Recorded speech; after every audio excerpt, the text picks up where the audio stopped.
No fueron pocos los que se identificaron hace algunos años con aquella mujer de la limpieza de un museo alemán, tan celosa de su trabajo que se empleó a fondo para eliminar unas terribles manchas que había en una de las obras expuestas. Ni se le ocurrió sospechar que formaban parte vital de la pieza cuando empieza a gotear el techo del artista Martin Kippenberger, cotizada en 800.000 euros, criterio de valoración netamente mercantilista y también por eso indiscutiblemente actual. Amén de muchas otras lecturas que podrían hacerse de este suceso, claro está que la crítica de arte como lectura autorizada de una expresión artística no es una práctica popular. Pero el problema no radica aquí, sino precisamente en las lecturas dogmáticas que hicieran de este hecho especialistas en la materia. Sin ir más lejos, de este lado del Atlántico, la crítica de arte latinoamericana Avelina Lesper diría que esa pobre trabajadora, además de un gran sentido de la pulcritud, tenía también un gran sentido común. En respuesta, solo cabría observar a esta crítica como a otras análogas surgidas en los últimos tiempos, que considerar un fraude a todo el arte contemporáneo es, cuanto menos, negar la realidad. Como contrapartida, del otro lado del Atlántico, la española Ana María Guasch entrevista a Artur Danto sobre las diferencias entre la crítica de arte moderna y posmoderna. En esa ocasión, quien fuera uno de los más grandes referentes del pensamiento estético de las últimas décadas, señala: existe lo que consideramos hermenéutica posmoderna, con lo que me refiero a un conjunto de ideologías posmodernistas que comenzaron a formar parte de la discusión durante los años 70, las del feminismo, el multiculturalismo y las de diversos grupos étnicos. Y puesto que estas ideologías generaron obras, se hace preciso aplicar la hermenéutica adecuada para identificar sus significados. Pero si bien imbuido de una ideología, sigue siendo significado y tiene que estar encarnado. En cierto sentido, entonces, no se ha avanzado ni un ápice desde la fórmula de Hegel en su estética. Lo que se despierta ahora en nosotros, en las obras de arte, no es sólo el placer inmediato, sino también nuestro juicio, puesto que sometemos a nuestra inmediata consideración el contenido del arte y los medios de presentarse, y lo apropiados o inapropiados de ambos, el uno frente al otro. Y concluye: la filosofía del arte es, por tanto, más necesaria en nuestros días que en el momento en el que el concepto de arte por sí mismo, en cuanto arte, satisfacía plenamente. El arte nos invita a una reflexión intelectual, y no con el propósito de crear arte de nuevo, sino para conocer filosóficamente lo que él es. Coincidimos plenamente con esta aseveración del autor, la cual da pie a nuestra tesitura que se encuadra perfectamente en el marco de la dialéctica hegeliana. En tal sentido, consideramos que la modernidad, su arte y sus teorías representan la tesis frente a la cual la posmodernidad y sus variopintas expresiones estéticas operaron como antítesis. De esta confrontación, aún vigente, que ha dado lugar a un sinnúmero de posturas más flexibles o intransigentes, el arte actual se encamina hacia una nueva síntesis abarcadora y superadora de los postulados estéticos modernistas y posmodernistas. A diferencia de Grinberg, el crítico por antonomasia de la modernidad, cuya producción teórica encuentra su punto de inflexión en las cajas brillo de Warhol y en el advenimiento del arte pop, Danto pudo atravesar el cambio de paradigma operado en las artes visuales y entender que el fin del arte al que se refirió en su obra de 1997 significó en realidad la culminación de una etapa más en su historia, a partir de la cual el concepto mismo de arte entró en crisis, para dar lugar a una redefinición más comprensiva, flexible y en continua construcción. Dicho lo cual, El enfrentamiento entre los defensores del oficio, las disciplinas tradicionales, el arte aurático, la obra como producto acabado y resultado de las habilidades y destrezas técnicas del autor, y los insurrectos postulantes del arte conceptual, los nuevos soportes, el arte sin disciplina, posaurático o de la reproductibilidad, y la obra abierta como proceso interactivo entre artista y público, es ya una polémica arcaica.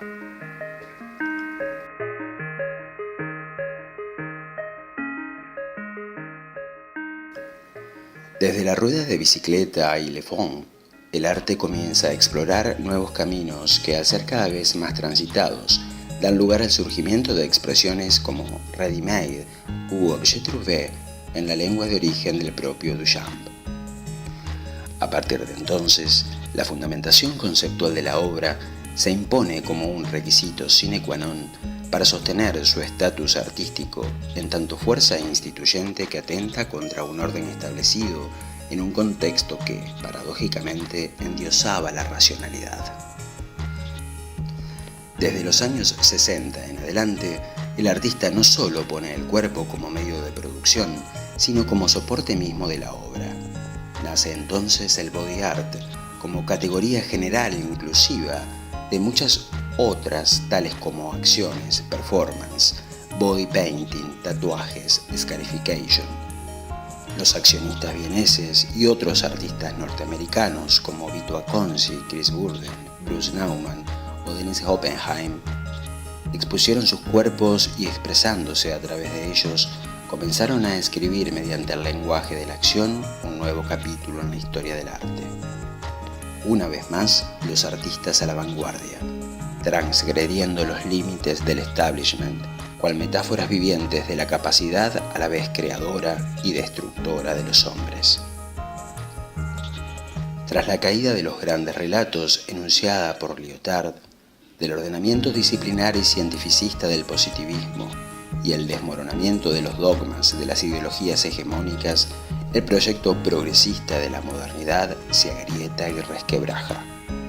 De entre sus heridas letales se filtran trozos de órganos enfermos, de carne putrefacta y astillas de antiguos huesos que otrora estructuraron el cuerpo social.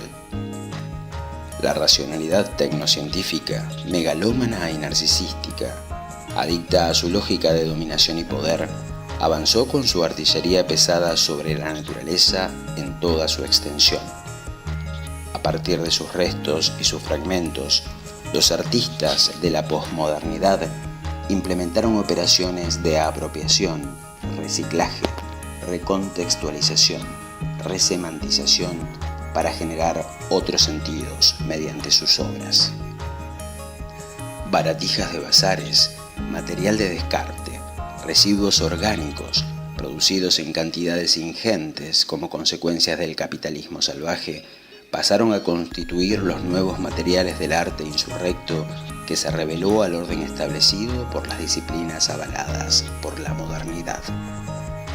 Como no podía ser de otro modo frente a la relativización y el escepticismo generalizados, a consecuencia de la puesta en evidencia de la falsa promesa mesiánica del paradigma modernista, los miembros de la comunidad artística protagonizaron un borramiento de las fronteras que delimitaban y parcelaban el campo del arte, el cual se ensancha de forma acéfala y abrupta como nunca antes en su historia.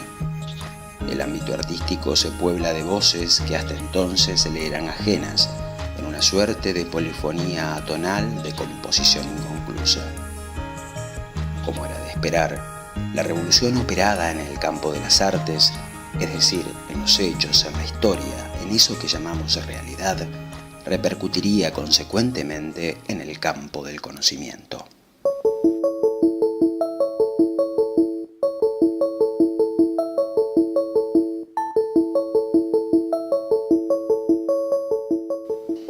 Hasta adentrada la modernidad, ¿quién podía hablar del arte y sus significados a lo largo del tiempo sino la filosofía, con su entrenada mirada estética?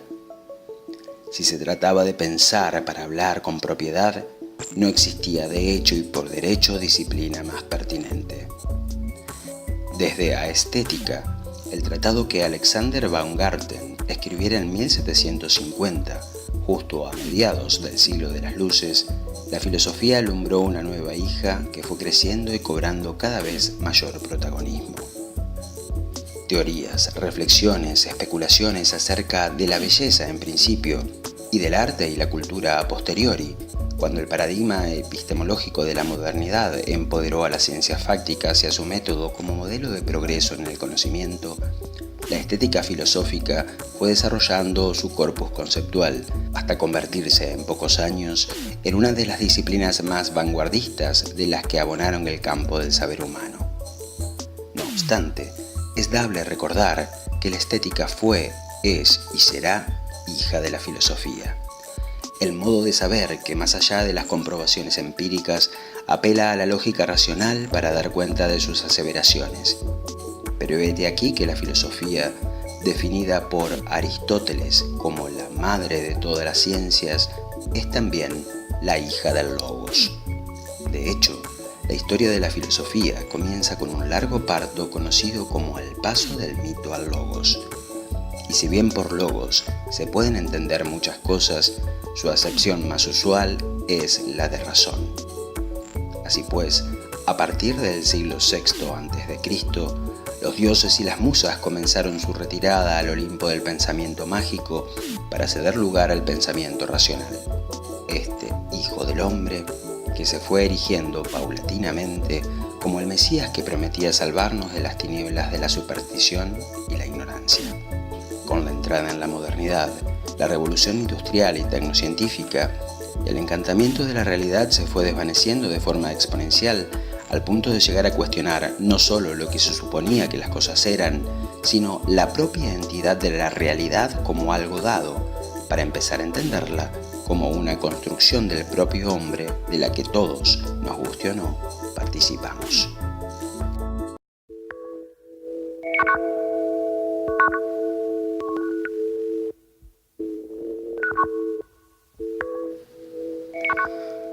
Avanzada la posmodernidad, la disciplina resultó insuficiente para dar cuenta del cambio vertiginoso operado en todas las esferas del conocimiento.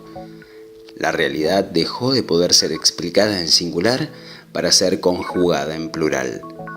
Nacía así la interdisciplina y los equipos multiprofesionales, de cuyo maridaje poligámico, a poco andar, vería la luz la transdisciplinariedad. Es que los tiempos se acortan al correr cada vez a mayor velocidad. El ámbito artístico académico no resultó ajeno a este proceso. Impelido por la ampliación y diversificación de la escena artística, fue cobrando identidad un nuevo espacio de reflexión bautizado con el nombre de estéticas contemporáneas. Así, las grandes teorías del arte, patrimonio de la estética filosófica, comenzaron a compartir su función con otras provenientes del campo de la hermenéutica, la semiótica, la antropología, la sociología y demás disciplinas fundamentalmente teóricas. A partir de entonces, el arte, leído como texto especialmente por la semiótica, pasa de ser un objeto artístico a constituir una experiencia estética que habilita la reflexión.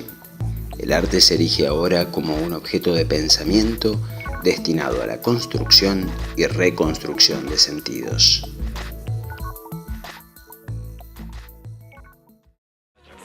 Palabras, palabras, palabras. Solo una más. Palabras, palabras, palabras. Por favor, te lo pido. Palabras, palabras, palabras. Te juro que voy a cambiar. Palabras, palabras, palabras, palabras. Palabras, tan solo palabras. Hay entre los dos. ¿Cómo eres? Parole, parole, parole. ¿Y entonces qué vamos a hacer? Parole, parole, parole. ¿Qué es lo que tú quieres hacer? Parole, parole, parole. Respóndeme. Palabras, palabras, palabras, palabras, palabras, tan solo palabras. Hay entre los dos.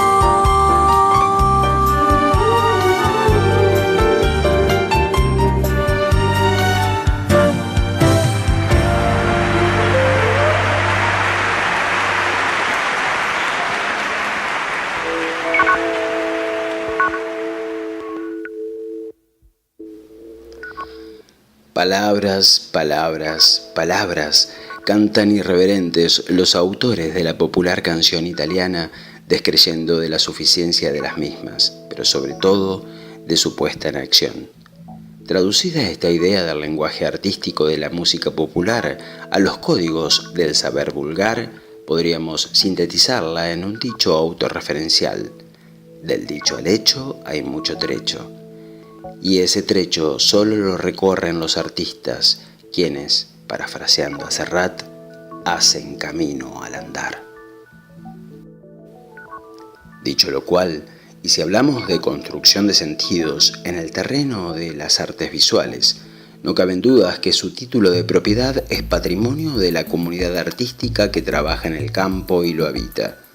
Así pues, a la pregunta ¿quién puede hablar del arte sino la filosofía?, podemos responder a lo ya dicho: los propios artistas. Eso sí, si se animan. Claro que el lenguaje natural de las artes visuales es otro, son muchos otros. Sabemos que en la era de la imagen y las comunicaciones, una imagen dice más que 1000 palabras. No obstante, sería necio ignorar que el campo artístico contemporáneo resulta inexplorable si quienes integran su ámbito no se deciden a volverse un tanto políglotas. Fue así que también empezaron a hacer oír sus voces otros lenguajes más ligados a la experiencia fáctica. Recibía esta gran familia los aportes provenientes de realizadores que se animaban a traducir al lenguaje verbal sus propuestas individuales o colectivas. Pero también abonaban el campo las conceptualizaciones de los curadores, las interpretaciones de los críticos e incluso las lecturas de los publicistas, autodenominados creativos. De igual modo, los diseñadores, en principio gráficos y después de todo tipo, comenzaron a sistematizar y publicar sus experiencias. Es precisamente teniendo en cuenta el estado del arte políglota y multimediático del arte actual que consideramos pertinente realizar una ponencia que asumiera el desafío de expresarse a través de una multiplicidad de códigos vigentes hoy por hoy en nuestro campo. Al modo que lo propusiera la filosofía existencial, expresándose en el lenguaje teatral para hacer posible la comprensión experiencial de sus postulados, este formato de ponencia performática pretende asumir las características y condiciones que en la actualidad y a nuestro leal entender ofician a la vez de contexto y texto del arte contemporáneo. Se trata de una ponencia artística en la que confluyen diversos lenguajes, en la que contenido y forma comulgan, expresión en la cual la forma ya no es solo el medio a través del cual se expresa un tema, sino el contenido en sí. Una particular creación de sentidos que se manifiesta a la vez a través del lenguaje verbal y artístico. Literatura, plástica, música, performance y video constituyen el complejo sistema semiótico que pretende dar cuenta, a modo de síntesis, de la temática de esta ponencia. Hete aquí, en esta confluencia de lenguajes, un aspecto más de la síntesis que es posible vislumbrar en la historia próxima del arte. Todo parece decirnos que crecimos, que ya no cabe negar la realidad, que es hora de dejar de lado nuestros prejuicios y hacernos cargo de nuestra relación con lo que es y no con lo que consideramos debería ser. Es hora de que entendamos el sentido que expresa en última instancia el arte-acción y todo el conjunto del body art. Es hora de poner el cuerpo. Por otra parte, tanto la performance como el arte-acción nos ponen de manifiesto otra cara de la síntesis a la que nos referimos. La obra no está ya solamente en el producto, en la medida que ahora el producto mismo es el proceso.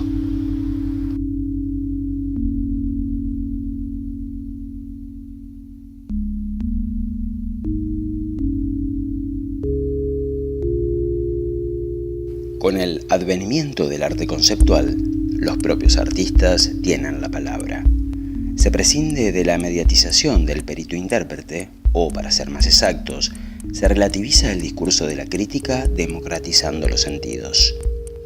Todos los actores que deseen participar de esta asamblea tienen voz y voto. Pero ahora es el propio artista quien lleva la voz cantante, en tanto constructor, recopilador, diseñador o hacedor de sentidos, quiméricos como la torre babilónica o pretendidamente realistas, como es el caso del arte político, que legitima o denuncia explícitamente un estado de cosas. Leyendo a Mancuso, que leyó a Bakhtin, nos identificamos plenamente con sus enunciados que nos atrevemos a sintetizar en esta cita. Tal vez el acto ético excede al acto estético, pero lo contiene. Es decir, todo acto ético quizás no sea un acto estético, pero el acto estético es responsable, ético. En tal sentido, consideramos que no solamente le corresponde al ámbito artístico testimoniar en tanto protagonista de la escena, sino que tiene el deber ético de hacerlo. Superada desde el arte conceptual, la resistencia a verbalizar o a traducir en palabras el lenguaje plástico visual, los artistas contemporáneos podrán seguir mirando al costado si así lo desean, pero jamás desconocer que toda manifestación expresiva que pretenda ser representativa de su momento histórico no puede escapar a la lógica de las comunicaciones propia del contexto espacio-temporal en el que cobra figura y se encuadra. No se trata de llevar sobre nuestros hombros una carga ética gratuita, sino de asumir la responsabilidad sobre nuestras decisiones en tanto partícipes de la condición humana y por tanto de libre albedrío. Independientemente de que optemos por la construcción matérica, siguiendo los postulados progresistas del modernismo, o por la deconstrucción del modelo heredado acorde a la propuesta relativista, cuando no nihilista, del posmodernismo, jamás deberíamos olvidar que el arte es, en cualquier caso, construcción de sentidos, razón por la cual nuestras expresiones estéticas, como toda acción humana, conllevan necesariamente una dimensión ética. Hete aquí otro aspecto de la síntesis a la que nos referimos. No se trata ya de ética o estética, sino de ética y estética. Oh díscolo artista y todos sus comentaristas, ¿cómo quisieran que fuera su autorretrato para la posteridad?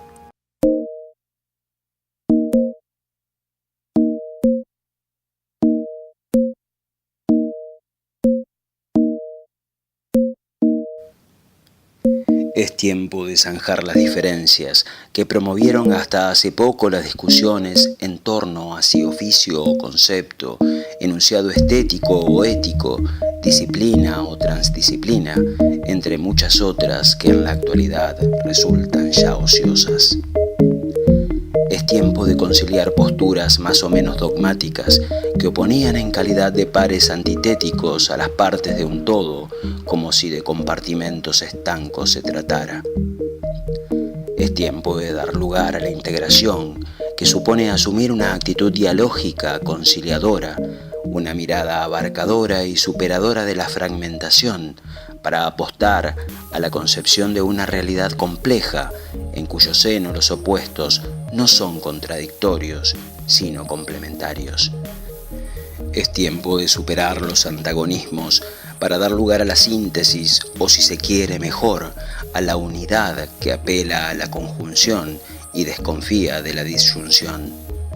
Resulta ya anacrónico e incluso negador del inexorable devenir histórico pretender seguir sosteniendo uno o lo otro, cuando aprender de la experiencia implica contemplar lo uno y lo otro. Al modo vanguardista, que distinguió desde siempre a este tipo de manifestación humana que llamamos arte, es tiempo de adelantarnos una vez más y hacer propuestas integradoras que manifiesten la posibilidad real de zanjar las diferencias que se posicionan como irreconciliables en este momento de la historia. Y puesto que lo que no se asume no se redime, o en lenguaje freudiano, lo que no se elabora se repite, resulta cuanto menos necio negar lo que sucede. Atentos a estas premisas, consideramos condición necesaria aceptar la realidad tal cual se nos presenta. Dicho lo cual, apelamos a una descripción fenomenológica de las características del arte en esta era fugaz que, en tanto protagonistas que somos, nos convoca. Era digital, que posibilita la exploración y construcción de universos visuales hasta ahora desconocidos, a partir de la progresiva desmaterialización de la obra de arte, cuya fisicalidad última es matemática y en tanto tal, paradójicamente abstracta, ceros y unos. Era net, en la que los circuitos tradicionales de circulación del arte interactúan y ceden cada vez más lugar a otros espacios o sitios de la Internet, como los portales de videos, páginas web y redes sociales. No solo podemos navegar y visitar cantidad de museos o galerías virtuales, sino también intervenir activamente en propuestas diseñadas a tal fin que se encuentran alojadas en la red. Era de la animación 3D, en la que la magia de la informática logra llevar al plano la tridimensionalidad. Sofisticados softwares permiten alcanzar niveles de hiperrealismo como nunca antes en la historia del arte. Estas producciones manifiestan nuevas dimensiones de la síntesis enunciada. Logran la fusión, por un lado, de las expresiones en el plano y en el espacio, al tiempo que desdibujan los límites entre lo material y lo inmaterial, en la medida que la apariencia en todo matérica de estas obras se constituye sobre un soporte netamente digital. Era ecológica, del reciclaje, de la recontextualización y hasta de la apropiación, que superan mucho las citas y los demás recursos intertextuales de los que, debido a la celeridad de los cambios tecnológicos y culturales, apenas aprendimos a reconocer y utilizar. Era de la conformación de un nuevo paradigma que, a falta de perspectiva histórica, no podemos comprender en su magnitud sino recién avisorar. Un nuevo modelo, si es que hoy el término cabe, para el cual no nos sirven los constructos teóricos de los que disponemos, en tanto la ciencia y su fundamentación epistemológica fracasaron en su aspiración de constituirse en explicación autosuficiente de la realidad. Era de la bifurcación en la comunicación, en la que la mitad de nuestras vidas transcurre en tiempo y espacio real y la otra mitad acaece en la virtualidad del ciberespacio. El desarrollo vertiginoso de las tecnologías de las comunicaciones contribuye al desdibujamiento cada vez más desconcertante entre lo real y lo virtual. Era del corrimiento permanente de las fronteras y del borramiento de los límites entre las disciplinas artísticas, pero también de las diferencias otrora irreductibles entre artista y obra, entre proceso y producto, entre artista y espectador, entre registro y obra. Era de la plasmación y concreción de la obra abierta, que a través de la proliferación de propuestas interactivas efectiviza el lugar cada vez más activo del público, que en tanto intérprete hacedor participa y se posiciona como otro artífice del proceso de producción de una variedad innúmera de propuestas, oficiando de hecho como coautor de las mismas. Era del reencantamiento de la realidad, que al modo de un neo-renacimiento propugna una vuelta hacia nuestra propia esencia, un reconocimiento de nuestro ser como parte de la vida que se manifiesta en esta tierra, ser que trasciende los límites geográficos del planeta para inscribirse como parte de un todo, el propio cosmos que en su magnitud inconmensurable nos contiene y nos supera. Resulta así que el arte actual, hijo natural de su tiempo, huérfano aún del reconocimiento institucional de su identidad, manifiesta como nunca su sino transgresor, vanguardista, experimental, con la salvedad que esta vez, y a pesar de la falta de perspectiva histórica que una vez alcanzada llama a cada cosa por su nombre y pone todo en su lugar, parece encaminarse hacia una nueva síntesis, el logro de la unidad, ética y estética, oficio y concepto, producto y proceso, disciplina y transdisciplina, materialidad e inmaterialidad.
Om Bhurvasvaha Tatsavitru